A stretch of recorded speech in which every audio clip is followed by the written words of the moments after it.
Hello everyone, welcome to Apti Quest. Basics of verbs की इस अगली वीडियो में मैं आप सभी का हार्दिक स्वागत करता हूं। मेरा नाम अंकित श्रीवास्तव है और इससे पहले कि हम लोग आगे बढ़े, थोड़ा सा मेरे बारे में ब्रीफ इंट्रोडक्शन। मैंने एनएसआईटी दिल्ली से 2011 में अपनी ग्रेजुएशन कंप्लीट करी थी। मैं कैट बहुत बार लिख चुका हूं और बहुत बार उसमें 99 प्लस परसेंटाइलर रहा हूं। मेरे पास 10 साल से भी ज्यादा का एक्सपीरियंस है और इन 10 सालों में मैंने कैट और बैंक पीओ के 2 लाख से भी ज्यादा बच्चों को ट्रेन किया है। और अंत में सबसे इंपॉर्टेंट बात कि मैं अपनी क्लासेस को बहुत सिंपल, बहुत सरल भाषा में लेने में विश्वास रखता हूँ। सीधी बात, नो बकवास। तो आइए शुरू करते हैं। तो अब हम बात करेंगे नॉन फाइनाइट वर्ब्स के बारे में। अब पहली बात तो ये जो वर्ड है नॉन फाइनाइट, इसका मतलब क्या होता है sir? What is the meaning of non finite? तो अगर मैं आपसे पूछूं कि फाइनाइट का मतलब क्या होता है, what is the meaning of the word finite? Finite का मतलब होता है जिस चीज का जो टाइम है वो लिमिटेड है, एक निश्चित समय के लिए ही वो चीज है। फॉर एग्जाम्पल अगर हम बोले कि भाई जो हमारी जिंदगियां हैं वो फाइनाइट है, जो धरती के रिसोर्सेज हैं वो फाइनाइट है, तो फाइनाइट का मतलब क्या हुआ? फाइनाइट का मतलब हुआ कि एक टाइम के बाद ये चीजें खत्म हो जाएंगी या नहीं चलेंगी। ठीक। तो नॉन फाइनाइट का मतलब क्या हुआ सर? नॉन फाइनाइट का मतलब हुआ नॉन फाइनाइट का मतलब हुआ जहां पे टाइम के ऊपर डिपेंडेंस नहीं है। सर ये तो आपने बड़ा भारी चीज बोल दी, टाइम के ऊपर डिपेंडेंस नहीं है। तो सर इनफाइनाइट क्या होता है फिर? इनफाइनाइट का मतलब होता है जो चीजें अनंत काल तक चलती हैं, जिनका कोई समय, मतलब समय के साथ उनका अंत नहीं होता, वो इनफाइनाइट होता है। लेकिन नॉन फाइनाइट क्या होता है? नॉन फाइनाइट का मतलब है जो चीज टाइम के ऊपर डिपेंडेंट नहीं है। ठीक। तो यहाँ पे तीन शब्द हैं, फाइनाइट, नॉन फाइनाइट और इनफाइनाइट। फाइनाइट का मतलब एक समय के बाद खत्म, इनफाइनाइट का मतलब समय कुछ भी हो, काल कुछ भी हो, चीजें चलती रहेंगी, अनंत काल तक चलेंगी। और नॉन फाइनाइट का मतलब जिन चीजों का टाइम के ऊपर डिपेंडेंस नहीं होता। तो सर वर्ब्स में इनका क्या एप्लीकेशन है फिर? इनको ये जो आपने लिखा है, इनको नॉन फाइनाइट वर्ब्स हम क्यों बोलते हैं? बहुत अच्छा प्रश्न है। अगर फॉर एग्जाम्पल मैं एक सेंटेंस यूज करूं कि आई एम स्लीपिंग, तो इसका मतलब क्या हुआ? इसका मतलब हुआ कि मैं सो रहा हूं, इस टाइम पे सो रहा हूं। आया ना? अगर मैं ये बोलूं आई वॉज स्लीपिंग, तो इसका मतलब क्या हुआ? इसका मतलब ये है कि मैं सो रहा था लेकिन अभी जगा हुआ हूं। सो रहा था लेकिन अभी जगा हुआ हूं। आया ना? अगर मैं ये बोलूं I have eaten the food, इसका मतलब क्या हुआ? इसका मतलब ये हुआ सर कि आप खाना खा चुके हो। कब खाया है सर? रिसेंटली खाया है, प्रेजेंट में खाया है। बट अगर मैं ये बोलूं आई एट द फूड, तो सर इसका मतलब क्या हुआ? इसका मतलब ये हुआ कि मैंने खाना पास्ट में खाया था, प्रोबेबली कल खाया था, लेकिन इस सेंटेंस का या इस एक्शन का प्रेजेंट से कोई भी लेना देना नहीं। आया ना? ठीक है। अब अगर मैं इस सेंटेंस पे आऊं, आई एम स्लीपिंग, तो यहाँ पे एक्शन डेफिनेटली ये है। लेकिन आप मुझे बात बताइए कि मुझे कैसे मालूम पड़ा कि ये जो एक्शन है वो प्रेजेंट का है? मुझे कैसे मालूम पड़ी ये बात? इस शब्द के द्वारा। ये एम मुझे बता रहा है कि पुत्र, ये जो एक्शन है ना ये प्रेजेंट का है। आया ना? ये वर्तमान का एक्शन है। मुझे किसने बताया? मुझे एम ने बताया। ये वाला सेंटेंस देखिए, आई वॉज स्लीपिंग वाला, यहाँ पर भी एक्शन सेम है। लेकिन मुझे कैसे मालूम पड़ा कि ये जो एक्शन है वो पास्ट में हो रहा था लेकिन अब नहीं हो रहा? मुझे वॉज बता रहा है। आया ना? मुझे वॉज ने बताया कि भाई ये जो एक्शन है ना ये पास्ट का है, प्रेजेंट का नहीं है। ये वाला sentence I have eaten the food, मुझे कैसे मालूम पड़ा कि ये जो एक्शन है ये प्रेजेंट में कंप्लीट हुआ है? ये मुझे बताया हैव ने। आया ना? करेक्ट, ये मुझे बताया हैव ने। यहाँ पे मुझे कैसे मालूम पड़ा कि जो सेंटेंस है वो पास्ट का है? ये मुझे बताया सिर्फ हमारे एक्शन वर्ब ने। करेक्ट। ठीक। तो इन सारे ही सेंटेंसेस में जो एक्शन है, फॉर एग्जाम्पल यहाँ पे स्लीपिंग है, यहाँ पे ईटन है, इन सारे ही सेंटेंसेस में जो एक्शन का टाइम है वो कौन डिटरमाइन कर रहा है, वो कौन डिसाइड कर रहा है? कौन सा ऐसा शब्द है जो समय, जो इन एक्शन के टाइम को निर्धारित कर रहा है? वो वर्ड है सर ये, पहले वाले सेंटेंस में एम, दूसरे वाले में वॉज, और तीसरे वाले में हैव। हाँ या ना? करेक्ट है ये बात? बिल्कुल सही है सर। तो यानी कि ये जो हेल्पिंग वर्ब्स हैं, इनको हम हेल्पिंग वर्ब्स बोलते हैं ना, अभी हमने देखा है ना, इनको हम हेल्पिंग वर्ब्स बोलते हैं। तो सर क्या जो सेंटेंस का जो टाइम है वो हेल्पिंग वर्ब्स डिसाइड करते हैं, वो हेल्पिंग वर्ब निर्धारित करते हैं? बिल्कुल सही बात है, हेल्पिंग वर्ब भी डिसाइड करेंगे कि कौन सा एक्शन कब हो रहा है। हो रहा है, हो रहा था, हो चुका है, हुआ था, हो रहा होगा। ये सब कौन डिसाइड करेगा? हेल्पिंग वर्ब डिसाइड करेगा। करेक्ट? ठीक। इतनी बात समझ में आई? तो अब यानी कि इन सारे एक्शन का एक प्रॉपर टाइम है। आया ना? टाइम मालूम पड़ रहा है मेरे को। आम ने मुझको बताया कि ये जो है प्रेजेंट में है, वॉज ने बताया पास्ट में है, हैव ने बताया कि सिम प्रेजेंट परफेक्ट में है।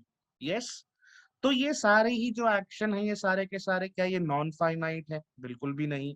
ये सारे के सारे एक्शन जो है, ये सारे के सारे वर्ब्स जो है बेटा, ये क्या है? ये हो गए finite verbs. Correct? Finite verbs जिनका टाइम हमको मालूम है, जिनका टाइम हमको मालूम है, वो हो गए हमारे फाइनाइट वर्ब्स। करेक्ट? अब जरा मुझे एक बात बताइए कि अगर मैं सिर्फ और सिर्फ लिखूं स्लीपिंग या लिखूं रीड, ठीक, या लिखूं ईटन,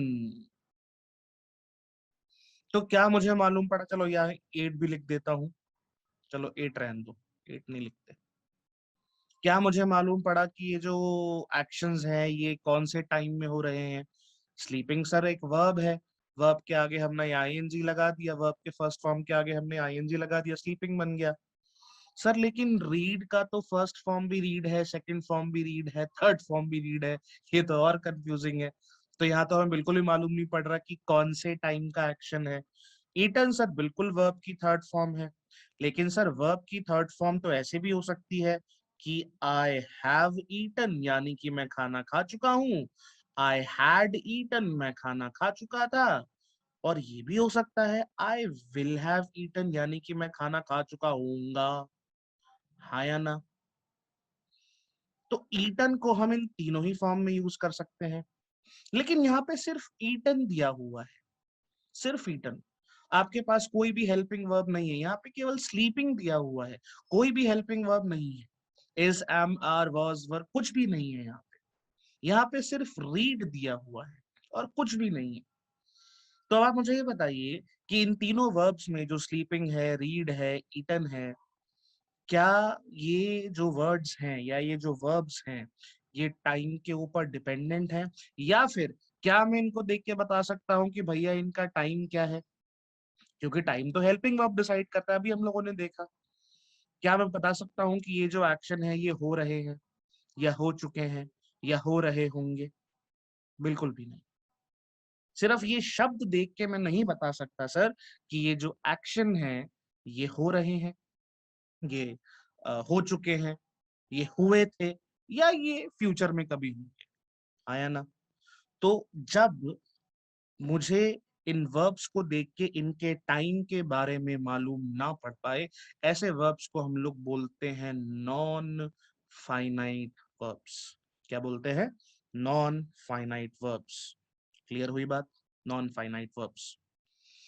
अच्छा, एक और तुमको मैं बड़ी इंटरेस्टिंग चीज यहाँ बताऊं कि जो नॉन फाइनाइट वर्ब्स है ना, ऑल्दो इनके नाम में तो वर्ब्स आता है, लेकिन एक्चुअल में ये वर्ब्स होते नहीं है। ये बात ध्यान रखना है, बहुत बड़ा स्टेटमेंट है। नॉन फाइनाइट वर्ब्स के नाम में वर्ब्स तो आता है, लेकिन ये वर्ब्स का काम नहीं करते। वर्ब्स हमने देखा था ना क्या होते हैं। वर्ब्स जो है सर या तो हमारे हेल्पिंग होते हैं, या ऑक्सिलरी होते हैं, या हमारे एक्शन होते हैं, है ना? तो ये नॉन फाइनाइट होते तो इनके नाम में वर्ब जरूर आता है, लेकिन ये वर्ब्स नहीं होते। ये बड़ी इंटरेस्टिंग चीज है सर। वो कैसे? समझेंगे इस चीज को बिल्कुल। तो अभी फिलहाल हम लोग ये समझ लेते हैं कि नॉन फाइनाइट वर्ब जो है वो तीन तरह के होते हैं। पहला होता है इन्फिनेटिव, दूसरा होता है पार्टिसिपल और तीसरा होता है जेरेंड। ठीक, पहला इन्फिनेटिव, दूसरा पार्टिसिपल और तीसरा होता है जेरेंड। अब समझते हैं कि क्या है। पहले एक बेसिक इंट्रोडक्शन ले लेते हैं, उसके बाद समझेंगे कि एक एक चीज को, एक एक मुद्दे को ध्यान से।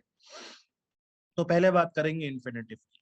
तो पहली बात तो इन्फिनेटिव क्या होता है सर, अगर कभी भी हम टू के साथ वर्ब का फर्स्ट फॉर्म यूज कर दें तो वो होते हैं इन्फिनेटिव्स।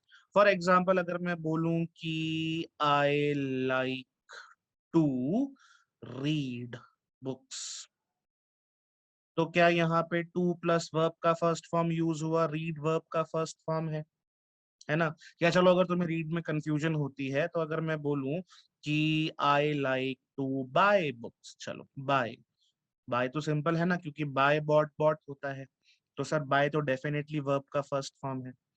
तो ये हो गया टू प्लस वर्ब का first form, to plus verb का फर्स्ट फॉर्म। तो इस पूरे के पूरे स्ट्रक्चर को हम लोग बोलते हैं इन्फिनेटिव। तो टू प्लस वर्ब का फर्स्ट फॉर्म जो है वो कहलाता है इन्फिनेटिव। और अगेन मैंने यहाँ पे दोबारा वो बात लिखी है कि इन्फिनेटिव्स जो होते हैं वो वर्ब्स नहीं होते। तो सर वर्ब्स नहीं होते लेकिन बनते तो वर्ब्स से ही हैं, तो वर्ब्स कैसे नहीं है? है ना, बनते सब निकले तो वर्ब से ही है, तो फिर वर्ब्स कैसे नहीं है? यही तो खास बात है। अगर अगर अगर आप एक बात सोचिए कि ओसामा बिन लादेन जो है वो एक आतंकवादी था, लेकिन क्या उसका बाप भी आतंकवादी था? The answer is no. तो निकला तो अपने बाप से ही है ना? लेकिन वो आतंकवादी, उसके उसके पापा तो आतंकवादी नहीं थे, वो आतंकवादी था। तो कई बार ऐसा होता है कि वर्ब्स, ये जो तीन चीजें हैं, इन्फिनेटिव्स, पार्टिसिपल, जेरेंड, ये बनते तो वर्ब से हैं लेकिन वर्ब्स नहीं कहलाते। तो सर क्या कहलाते हैं ये? अगर वर्ब्स नहीं कहलाते तो इनके लिए ना हम एक खास शब्द का प्रयोग करते हैं और इसको हम लोग बोलते हैं वर्बल्स। क्या बोलते हैं? वर्बल्स। तो वर्बल्स का मतलब है कि सर वर्ब से बने हैं लेकिन मुन्ना वर्ब नहीं है।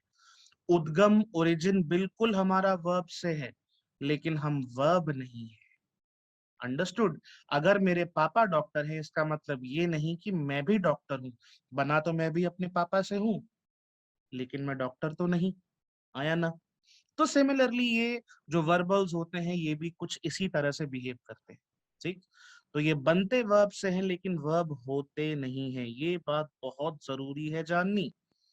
तो सर इन्फिनेटिव क्या होते हैं फिर? इन्फिनेटिव फंक्शन करते हैं नाउन्स की तरह या फिर एडवर्ब्स की तरह। अरे सर ये क्या हुआ, ये नाउन की तरह या फिर एडवर्ब की तरह फंक्शन कैसे कर सकते हैं? अभी देखेंगे। लेकिन फिलहाल आप सिर्फ ये तीन बातें ध्यान रखिए इन्फिनेटिव के बारे में कि इन्फिनेटिव पहली बात तो होते क्या है, किसी भी वर्ब के फर्स्ट फॉर्म के पहले मैंने टू लगा दिया तो वो बन जाएगा इन्फिनेटिव। दूसरी बात, ये वर्ब नहीं होगा। और तीसरी बात कि इन्फिनेटिव या तो नाउन होता है या एडवर्ब होता है। आई बात समझ में? बहुत बढ़िया। अब आते हैं अगले चीज पे जो है पार्टिसिपल। पार्टिसिपल क्या होते हैं सर? देखो पार्टिसिपल जो है वो वर्ब के फर्स्ट फॉर्म के आगे अगर मैं आईएनजी लगा दूं या फिर जो वर्ब की थर्ड फॉर्म, उसको हम लोग बोलते हैं पार्टिसिपल। अंडरस्टूड? इसको हम लोग वर्ब आईएनजी पार्टिसिपल बोलते हैं। कुछ पढ़े लिखे लोग अगेन इसको प्रेजेंट पार्टिसिपल बोलते हैं। ठीक है, और कुछ लोग क्योंकि यहाँ वर्ब की फर्स्ट फॉर्म है तो इसको बोलते हैं पास्ट पार्टिसिपल। ठीक, लेकिन क्योंकि देखो मैं ज्यादा टेक्निकल टर्म यूज नहीं करता, फोकस हमेशा होना चाहिए कॉन्सेप्ट के ऊपर ना कि कॉन्सेप्ट के नाम के ऊपर। तो इसीलिए ये जो वर्ब का फर्स्ट फॉर्म प्लस आईएनजी है ये भी एक पार्टिसिपल होता है, और जो वर्ब का थर्ड फॉर्म है वो भी एक पार्टिसिपल होता है। अगर अभी दिमाग में कुछ प्रश्न चल रहे हैं कि सर वर्ब का थर्ड फॉर्म, तो एक मिनट, तो वर्ब का थर्ड फॉर्म, वर्ब का थर्ड फॉर्म तो वर्ब का थर्ड फॉर्म है, तो वर्ब कैसे नहीं है, वो पार्टिसिपल कैसे है? अगर इस तरह के प्रश्न दिमाग में चल रहे हैं तो थोड़ा सा उन प्रश्नों को विराम दो, थोड़ा सा, ज्यादा नहीं, क्योंकि आने वाले जो आगे की स्लाइड्स हैं उसमें वो सारी बातें आपको एकदम क्लियर हो जाएंगी कि सर वर्ब का थर्ड फॉर्म होने के बावजूद भी ये वर्ब क्यों नहीं है। ठीक, दूसरी बात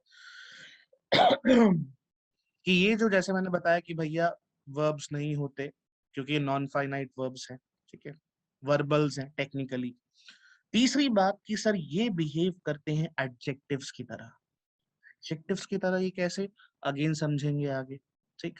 तो पार्टिसिपल के बारे में तीन बातें ध्यान में रखना बहुत जरूरी है। पहला कि सर दो तरह के होते हैं, कौन कौन से, एक होते हैं सर वर्ब का फर्स्ट फॉर्म प्लस आईएनजी, दूसरे होते हैं सर वर्ब का थर्ड फॉर्म, पहला। दूसरा कि सर ये वर्ब नहीं होते क्योंकि सर नॉन फाइनाइट वर्ब्स की या फिर वर्बल्स की जो बेसिक प्रॉपर्टी है वो ये है कि बने वर्ब से हैं लेकिन वर्ब नहीं है, करेक्ट। और तीसरा कि सर जो पार्टिसिपल्स होते हैं वो हमेशा बिहेव करते हैं एक एडजेक्टिव की तरह। एडजेक्टिव का मतलब विशेषण, विशेषण का मतलब जो विशेषता बताए, किसकी विशेषता बताएगा, नाउन की बताएगा या प्रोनाउन की बताएगा, है ना। समझेंगे इसको आगे। तीसरे पे आते हैं बहरहाल। थर्ड क्या है हमारा, थर्ड है हमारा जेरंड। जेरंड क्या होता है, ये किस चिड़िया का नाम है सर, जेरंड होता है बेटा जब हम वर्ब के फर्स्ट फॉर्म के आगे आईएनजी लगा देते हैं। सर लेकिन अभी आपने पार्टिसिपल के आगे भी आईएनजी लगाया था, अभी आप इसके आगे भी आईएनजी लगा रहे हो। बिल्कुल, जेरंड और पार्टिसिपल जो हैं वो दोनों के दोनों ही वर्ब के फर्स्ट फॉर्म और आईएनजी से बनते हैं। तो सर हमें कैसे मालूम पड़ेगा कि कौन सा पार्टिसिपल है कौन सा जेरंड है। अरे भैया तुमको मालूम पड़े तभी तो ये क्लास ले रहे हैं, है ना। तो अभी फिलहाल के लिए हमें सिर्फ ये बात ध्यान रखनी है कि जेरेंट भी वर्ब के फर्स्ट फॉर्म प्लस आईएनजी से बनता है, ठीक। दूसरा पॉइंट अगेन सर वर्बल है, ये बात हमको पता है, आप तीन चार बार बोल चुके हो, अब हमें भी थोड़ी थोड़ी याद होने लगी है। वर्ब नहीं है, वर्ब नहीं है, ठीक। तीसरी चीज, जेरेंट जो है सिर्फ और सिर्फ दे फंक्शन ओनली एज नाउन्स, सिर्फ और सिर्फ नाउन की तरह बिहेव करेंगे। ये एडजेक्टिव नहीं होते, ये नाउन होते हैं। अंडरस्टूड, ये बात समझ में आई।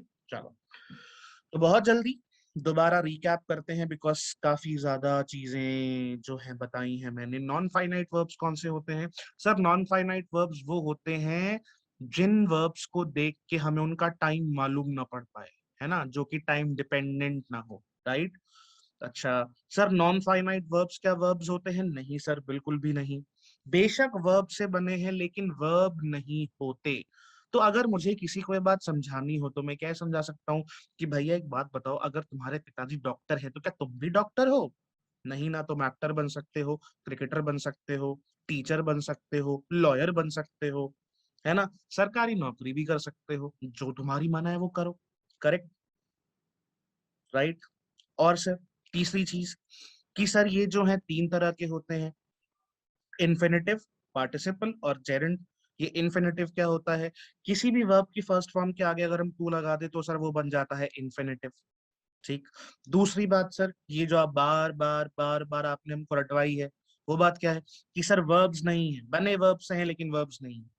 तीसरी चीज कि सर इनका जो काम है इन्फिनेटिव्स का, वो है या तो नाउन की तरह बिहेव करना या फिर एडवर्ब्स की तरह बिहेव करना। अभी कैसे करते हैं वो भी समझेंगे, ठीक। दूसरा सर होता है पार्टिसिपल। पार्टिसिपल क्या होता है सर, पार्टिसिपल सर होता है वर्ब का फर्स्ट फॉर्म प्लस आईएनजी और वर्ब का थर्ड फॉर्म, ठीक है ना।